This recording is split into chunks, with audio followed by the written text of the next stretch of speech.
What would you say are some other good attributes of an outstanding leader? One of the most important ones is the processing and sharing of ideas. You do that through conversation. All Mm. right, like um, how some companies have like team meetings at the beginning of the day. I call them rah-rah meetings. Yay team.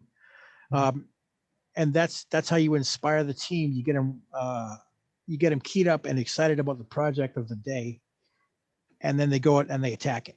So conversation, communication is one of the most important aspects of a leader, and one of the most important attributes.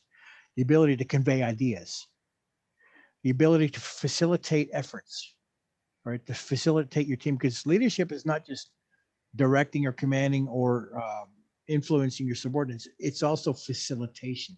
Sometimes what you have to do is you have to give them the task and let them go finish it on their own.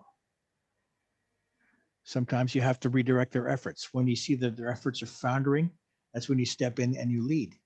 Predominantly, it's a process of facilitation. So the ability to communicate with your team to pass on ideas and pass on instructions is vital and it's important.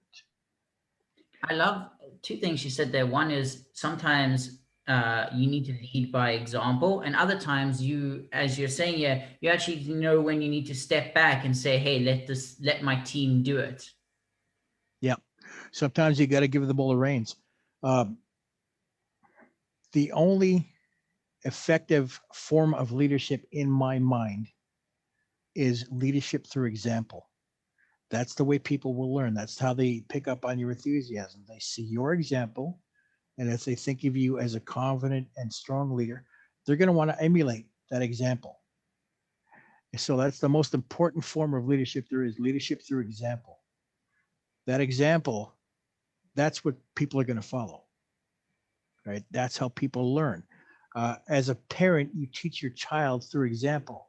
You don't swear, you don't light things on fire, you don't eat junk food all the time, you don't eat ice cream for dinner. That example is going to teach your child how to grow up properly. Right? Same thing with your team.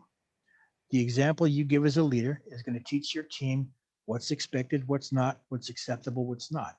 And that's how they learn.